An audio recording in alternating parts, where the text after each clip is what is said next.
Let's talk about what's going on with Brexit. And again, I talked about this a couple of weeks ago. There was 8 points that were out by Boris Johnson, who is trying to encourage people to leave the European Union so they can be free, so they can have their sovereignty again, so they can be more prosperous. Because the European Union is a nanny state parasite at the very least, okay? And, of course, as Dr. Roberts pointed out, he didn't talk about the issue of NATO trying to create a war, but we'll talk about some of the economic issues. And let me ask you this. Does this sound like far-right extremism, or is this just level-headed common sense? Here's some of his reasons. £350 million per week more to spend as Brits wish with their priorities. In other words, you spend it on your welfare state or your national health care, whatever. And remember, we're talking about pounds. 350 million pounds, multiply that by about $1.50 dollars. So that's about $500 million a week that they would have that they're currently sending to the European Union. You could take back control of your borders. You could stop the huge pressure of immigration on public services. He said, number 3, we'd be taking back control of our democracy. We'd be able to set our own laws and not be prisoner to the 2,500 EU regulations coming out every year from Brussels that cost us £600 million per year to comply. Number 4, we'd be able to do free trade deals with the rest of the world, even with America, he said. Number 5, we'd be able to get from the jurisdiction of the European Court of Justice, kind of like our Supreme Court is imposing all kinds of things on us that are not legal. He says it's increasingly arbitrating in questions over which we never thought it would have any power. Sounds like our Supreme Court, doesn't it? Like human rights, like asylum, like the right of the child. Number 6, he said, if we stay in the European Union, they will continue to drag ever further towards a federal structure in which the UK should frankly have no part in supporting, something called the euro, okay? Number 7, all the countries that have done really well in the OEC in the last few years have been outside of the single market. And there he is. This is what I'm summarizing this quickly from. And finally, number 8, he says, fundamentally, we'd be believing in Britain again. We'll be able to take back control and do things our way, and I think it'd be a galvanizing thing for British democracy, for our economy, to take back control June 23rd and vote leave. Now, they were ahead 19 points before the shooting.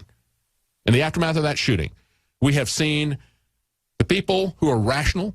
There's no arguments in here that are racist. There's nothing here that is hateful. It's all about economics. It's all about individual freedom. It's about having control of their country and their destiny.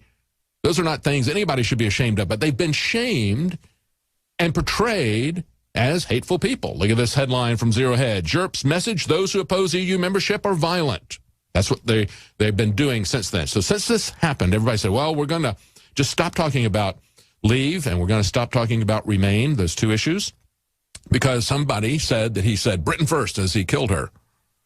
And there were people on site who disputed that. But because of that, the people who want to remain in the European Union have been holding her up in memorial and talking about the hatred that killed her for several days now. And the other people have been put into silence, have been totally silenced. And we see that happen in the United States as well. That's something for us to remember. Don't ever let them falsely accuse you and put you into silence. And now we've seen the leave drop by 22 points. Now, one of the things Dr. Roberts was talking about that looks very much like a false flag. Whenever we see these false flags and immediately they find the guy, immediately they have the motive, immediately they know everything about this guy, you should question that. You should say, that looks suspicious. And that's precisely what happened in this case. And where did that information come from? You know, it's the United States who created the European Union, along with some elitists in Europe. They want to keep NATO together. They want to keep the European Union together. And it was from the United States that we learned all this information about how he was a white supremacist from no one other than the Southern Poverty Law Center. These people who are always out there pushing this narrative of racism and hate.